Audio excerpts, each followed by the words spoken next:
The exact number of people who have died on the world's highest peak is still unknown. However, the figure certainly exceeds 200. Covered by snowfalls, buried by avalanches, they remained on the slopes forever. Their downsuits fade, their bodies are deformed by time and cold, and their names are erased from memory. Most of these people are hidden from view, but there are those who lie meters from the route where hundreds of climbers pass each year. They have become silent reminders of the price of ambition.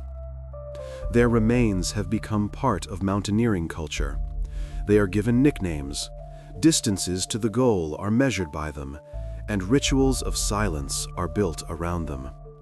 They become part of the mountain, sometimes literally, freezing so deep that the boundary between body and ice disappears. And perhaps the most famous of these silent landmarks is the man who was called Green Boots. He lies on his side under the protection of a stone overhang. A red fleece scarf is pulled over his face, as if he is trying to hide from prying eyes. His arms are wrapped tightly around his own body in an attempt to shield himself from the killing wind and frost. His legs are stretched out onto the path, and everyone ascending to the summit has to step over his neon green mountaineering boots. Every step next to this body is a second when you realize just how thin the line is, how easily you could be in his place. Many stop. They look. Some avert their eyes, but still glance back, as if to check if he has disappeared. Someone might sit next to him for a few minutes to catch their breath. The wind at this altitude howls so loudly it drowns out thoughts. The cold seeps through 3 layers of down jackets. And he lies here for years, motionless, frozen in time. For many years, people wondered who was behind this nickname. Today, it is known for certain. These are the remains of a young Indian climber, Tsewang Paljor. He died during the tragic blizzard of 1996, the same one that claimed the life of the famous mountain guide Scott Fisher, and during which Anatoly Bukrev carried out his heroic rescue raid. That storm lasted for almost a day. Visibility dropped to 0. The temperature fell to -40. The wind knocked people off their feet, ripped tents apart, and blew gear into the abyss. But for more than 2 decades, he was known only as Green Boots, because of the bright footwear that stood out against the gray rocks and white ice. His body remained not far from the North Pole, and every time the snow cover was not deep enough, climbers had to step over Paljor's outstretched legs, both on the way up and on the way back. Some touched his boot to check their footing. Others used him as a landmark. Another 300 meters to Green Boots, then turn right. For most people, the thought of strangers stepping over their dead body for decades seems like a nightmare. But many climbers see it differently. Some even leave wills requesting their bodies not be brought down, wishing to remain in the mountains forever. "If I die there, let the mountain keep me," they write. This isn't romanticism. It's the realization that a descent could cost other people their lives. But first, it's worth understanding, why do people go to Everest at all?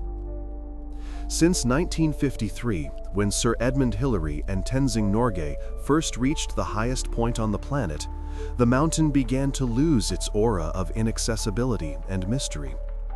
More than 4,000 people have stood on the summit. That's over 7,000 ascent attempts.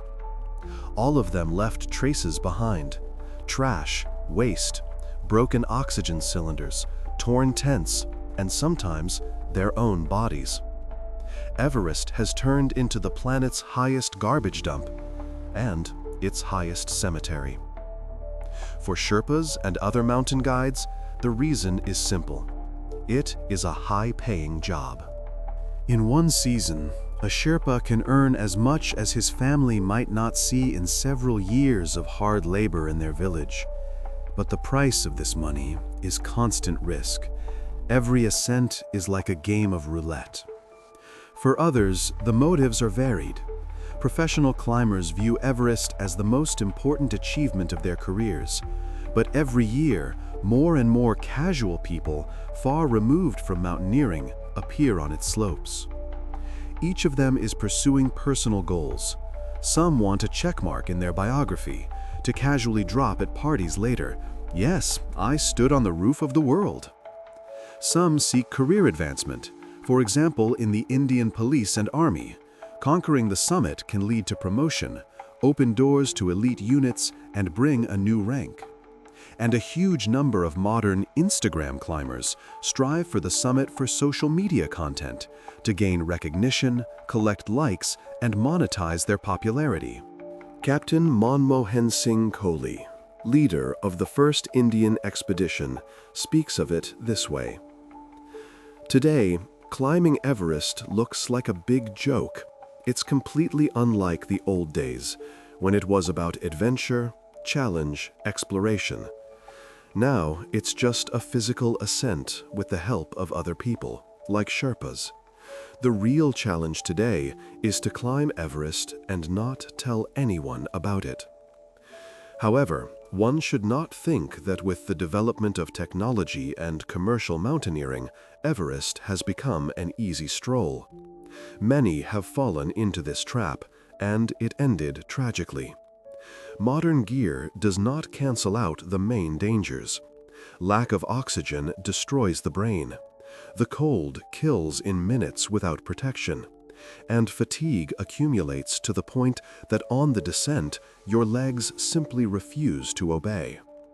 Outside of war zones, the high mountains are the only place on Earth where encountering human remains is considered normal. People have died on all the world's peaks. But it is on Everest that the probability of stumbling upon a dead body is especially high. There are just too many of them. And they don't look like bodies from a morgue. They are desiccated, mummified by the cold and wind. The skin has turned black, the lips are cracked, the eyes are open, if the birds haven't gotten to them yet. Climber Ed Viesters describes it like this. "Imagine, you're heading up, it's a beautiful day, and suddenly, a body. It works like an alarm clock that forces you to wake up. A second ago, you were focused on your breathing, on the next step, on how your crampons were pinching. And now, you are standing and looking at someone who did not return. And you realize there is no difference between you. He was also strong, prepared, motivated, but something went wrong." For most climbers, these grim encounters serve as a reminder of how dangerous the mountain is and how close death is. There have been cases where the sight of dead bodies has caused climbers to turn around and descend, perhaps saving their own lives in the process. In 2010, Belgian Van Hoor Anatel was moving along the north route when he stumbled upon something bright. Thinking it was a living person in need of help, Van Hoor quickly approached. His pulse quickened, adrenaline surged. He was already thinking about how he would help, what actions to take. And then he saw a plastic bag. Someone had placed it over the deceased's face to protect it from birds. The climber was dead. Judging by the state of the body, for a long time.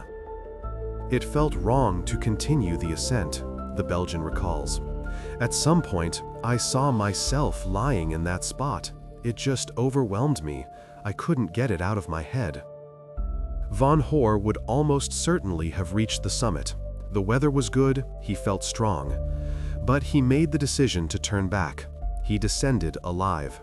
However, most climbers continue their ascent, convincing themselves that it won't happen to them. "I'm stronger. I'm better prepared. I have different gear." The brain needs these justifications to keep walking past dead bodies toward its goal.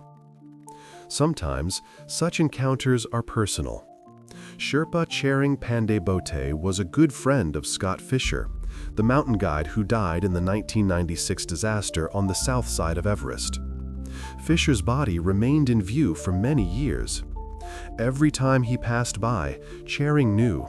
There he was, the friend with whom he drank tea at base camp, joked, made plans. When you pass by and see your friend lying there, you know exactly who it is, says the Sherpa. I try not to look, but my eyes are always drawn there, every time. It's like a compulsion. You can't help but look, even if you want to. And now let's return to Green Boots. Very little is known about the man behind the nickname. So, Tsewang Paljor, along with his climbing partners Tsewang Smonla and Dorje Morup, died during the 1996 storm. That very storm was immortalized in John Krakauer's book Into Thin Air and in the film Everest. It was during this storm that Anatoly Bukreev showed heroism and saved several people, descending and ascending again and again in the dark, in a blizzard, almost by touch. Paljor was a member of the Indo-Tibetan Border Police and died at the age of just 28. A whole life was ahead of him. Maybe a family, children, a house in a village, a peaceful old age. But the mountain took it all away in a single day. He was born in a small, poor village in Ladakh, where the wind howls almost year-round and the earth yields crops only to the stubborn. Traditionally, the eldest son bore the responsibility of providing for the family. His relatives were farmers and barely made ends meet. Every year was a struggle for survival. So, after the 10th grade, he dropped out of school and tried to join the Indo-Tibetan Border Police. This was supposed to be a ticket to a better life and a way to help his family. A stable salary, a uniform, respect in the village, the ability to send money home. As a strong and athletic young man, Paljor was placed in the elite mountaineering unit of the Border Police, which was planning an ambitious ascent of Everest. They were to be the first Indians to summit from the north side. It was important for national prestige, for the morale of the unit, for the career of each participant. Paljor's brother recalls, "He must have thought that if he summited, it would benefit the family. He wasn't nervous at all. He was really happy about the whole thing. He was gathering his gear, checking his boots, those very green ones, about 10 times. He told his mother that soon everything would change." As mentioned, a promotion after a successful Everest ascent is common practice for the Indian police and army. So Paljor could not miss such a chance. This was his way out, his chance to pull his family out of poverty. The expedition leader was Commandant Mohinder Singh, an experienced officer, but not an outstanding mountaineer. He chose Paljor for the first summit team along with Smonla, Morup, and deputy leader Harbhajan Singh. It was an honor. It meant trust. But this group made many mistakes. The problems began on the morning of May 10. The team was delayed by strong winds and then simply overslept. The alarms didn't go off, or they were turned off in a half-asleep state with the thought of just 5 more minutes. At such an altitude, sleep is heavy, sticky. It's hard to pull yourself out of it. The climbers left Camp 4 only at 8 a.m. instead of the planned 3:30 a.m. 4.5 hours were lost.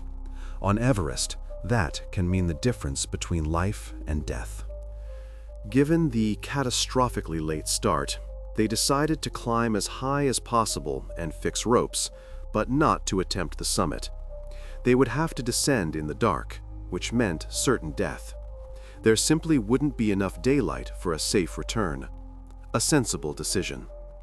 But ambition is a thing stronger than reason. At 2:30 p.m., the team was already high up, but the wind began to pick up again.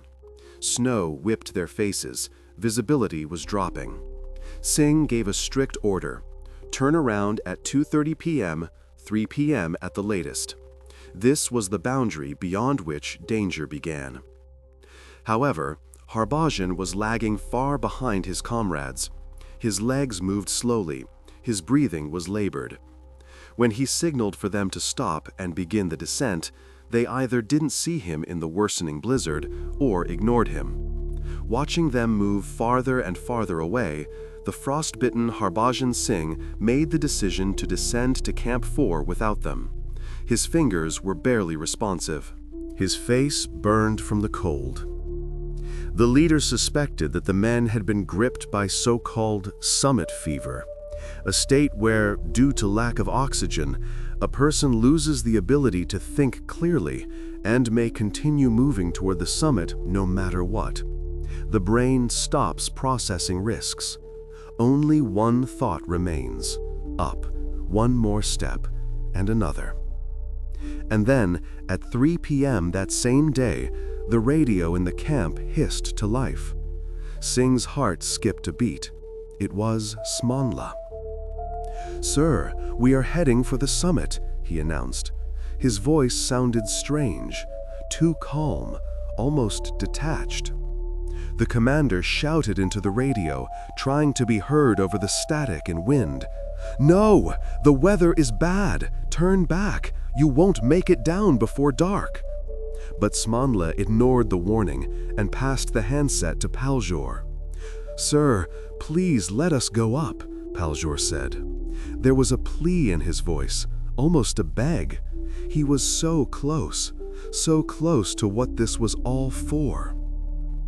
After that, the connection was lost. A crackle, a hiss, then silence. However, at 5:35 p.m., the climbers made contact again and reported, "The summit has been taken." It was the first Indian ascent from the north side. Joy, jubilation, shouts into the radio. In the camp, a bottle of whiskey was opened, and people started hugging. But the jubilation was short-lived.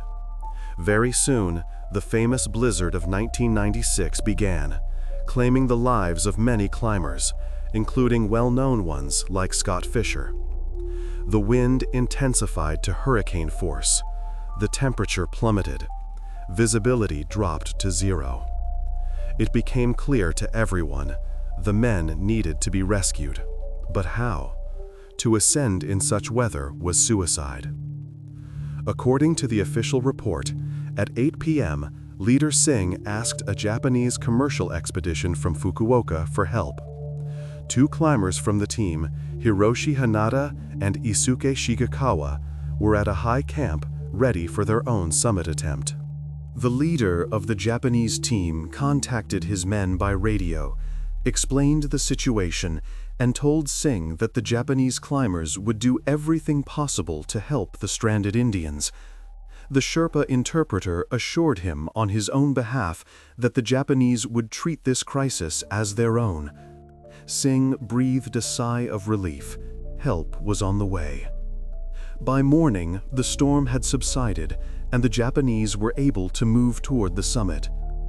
At 9 a.m., their team leader informed Singh that his 2 climbers had encountered Morup, who was severely frostbitten. His lips were black, his fingers wouldn't move, his gaze was cloudy. But all the Japanese did was help him clip onto the fixed rope. They checked the carabiner, and after that, they continued their ascent, not even attempting to bring the victim down or provide additional assistance. They just went for the summit. Morup was left hanging on the rope, slowly freezing. And 2 hours later, under a clear sky and in excellent weather, the 2 Japanese climbers and their 3 Sherpas came across Smanla and Paljor. They were sitting on the slope, huddled together, trying to stay warm. Their lips were blue. Their movements were slow. But again, the Japanese did not stop. They did not offer water. They did not try to help them descend. They continued on to the summit. the summit was more important. Singh writes in his report, his words seared with pain, "Why? Why didn't they give even a drop of water to our dying climbers? How, from the perspective of mountaineering ethics, did the Japanese leave us with no hope? Was the summit really more important than human lives?" However, the Indian police do not look good in this story either. They inform Paljor's mother that her son is missing in action. The body could not be found. Indian officials promise to take care of the family. There are beautiful speeches about duty, honor, and service to the motherland. But Paljor's mother is paid only a one-time insurance payout of $35. After that, only $36 every 2 months. It's not enough to live on. The family sinks back into the poverty from which Paljor was trying to lift them. And as mentioned, for many years, people wondered who Green Boots really was. Many assumed it was Dorje Morup. Others thought it was Smonla, but it was Paljor.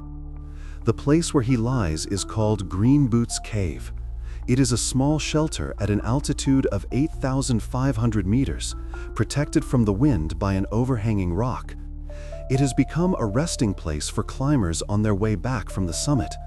There, they can sit down, lean their backs against the cold stone, catch their breath, eat an energy bar, drink a sip of warm tea from a thermos, despite the company. Some talk to him. "Hey buddy, we're almost at the top. You were there too, right?" In 2006, Green Boots Cave gained even more grim notoriety. British climber David Sharp was discovered inside the cave on the verge of death. He was still breathing, slowly, with a rattle. The story received huge media coverage, as on that day more than 40 people passed by Sharp on their way to the summit without offering him any help. Just as it had been with his Indian colleagues a decade earlier, history repeated itself. People walked past a dying man because stopping meant the end of their own attempt, possibly the end of their lives. The climber died in that same cave. The Briton joined Green Boots in his final shelter. Sharp's body was removed about a year later at the request of his parents. They paid a huge amount of money. But Paljor, better known as Green Boots, continued to remain in his cave. So why aren't the bodies brought down? This question comes up constantly. A host of solutions are proposed. Bring them down by helicopter, drag them on sleds, carry them with a large team. It seems that in the 21st century, there should be a solution. But all of this is practically impossible. Let's break it down point by point.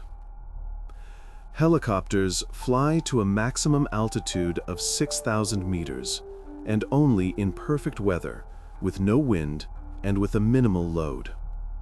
Most of the events we are talking about occur at an altitude of around 8,500 meters. Above 8,000 meters is the so-called death zone, where the human body physically cannot survive for long, where every minute saps your life force. A helicopter physically cannot climb that high. The air is too thin, the blades do not generate enough lift. This option doesn't work. Sleds? A good idea in theory, but Everest is not a gentle slope with soft snow where you can slide down. It has rocky sections with sharp edges, ice walls at a 60 to 70 degree angle, and huge crevasses in the glacier several meters wide, which are crossed on shaky aluminum ladders held together by ropes. Climbers constantly fall from these crevasses. They fall through, slip, disappear into the darkness. So sleds are not the most realistic option either, although Sherpas do use them on relatively flat sections during rare body recoveries. Carrying them is really the only way that works, to some extent. A large team ascends to the body, and people take turns bringing it down, literally a few meters at a time. One person pulls, two belay, the others rest. Then they switch. And so it goes, meter by meter, hour by hour. But this operation costs more than $100,000. And even for that kind of money, you would have to search a long time for willing participants. Because all climbers, including the most experienced Sherpas, understand this is very likely a one-way ticket. Several rescuers could die while recovering a body. A rope could break. Someone could slip. An avalanche could start. At 8,000 meters, it is difficult to pick up a piece of paper that has fallen on the snow. Your fingers don't obey you. It's hard to take a step. Each step feels like your last. Your lungs burn. It's hard to breathe. There is 30% less air than at sea level. It is an incredible physical strain. And a person's body in full gear weighs 150 kilograms. Down suit, boots, oxygen cylinders, ice-covered clothing. It needs to be brought down several kilometers over extremely difficult terrain. I remind you, it's hard to even breathe up there.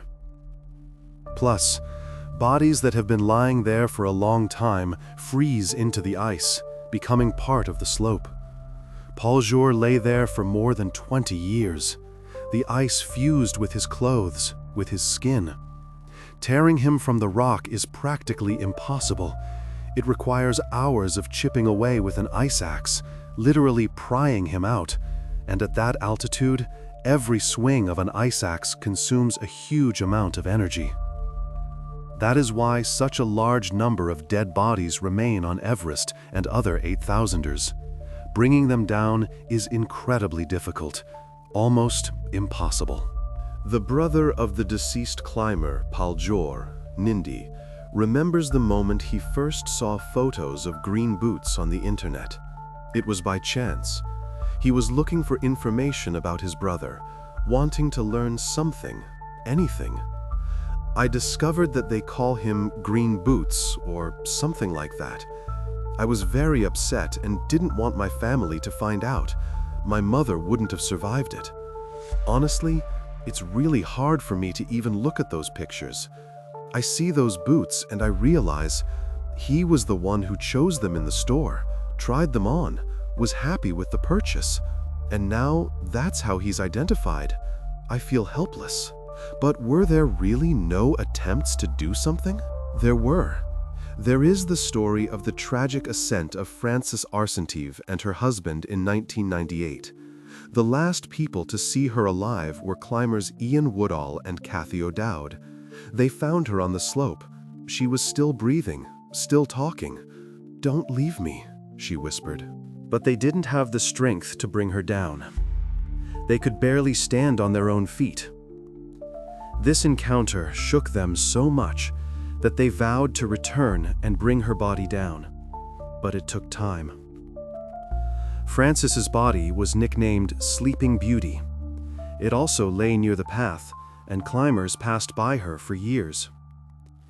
Only 9 years later, in 2007, did Ian Woodall return to Everest to try to do something. This was their main objective. They were not going to summit, only to bring down the body, only to fulfill their promise. In the end, Woodall, accompanied by one Sherpa, reached the place where Frances Arsentive lay. But they saw a 5-meter snowdrift piled up by a recent snowfall. They had to dig for several hours with a shovel in their hands, and then spend several more hours chopping the body out of the ice with an ice axe. Blow after blow.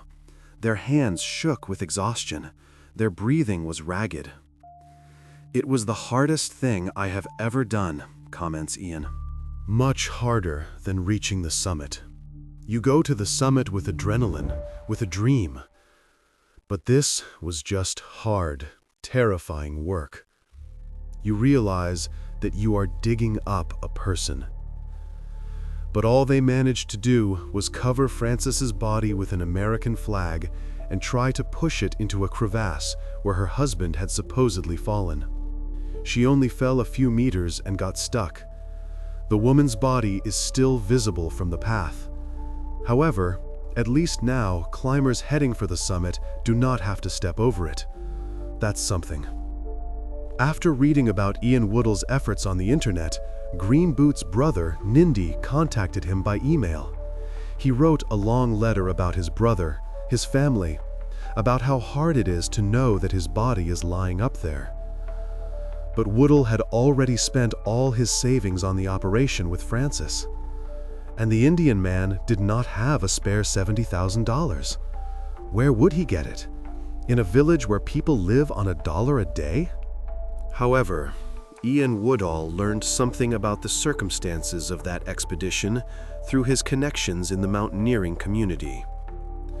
I find it strange that the Indian Border Police went up Everest with a large group in 2019, passed by Paljor's body, but then they just packed up and went home, leaving him there. Moreover, they subsequently carried out other successful expeditions, but even then they did not try to bring him down. He is their man, their soldier.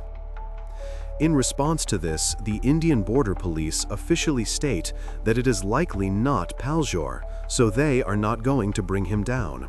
There is no proof, they say, no identification.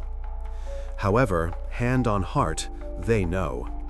Expedition leader Mohinder Singh described in detail everything that happened on the mountain that day and knows exactly where Paljor, better known as Green Boots, found his final resting place. His report includes coordinates, a description of the location, details. Everything is documented. Over time, the relatives began to lose all hope. They came to terms with it. His mother stopped crying.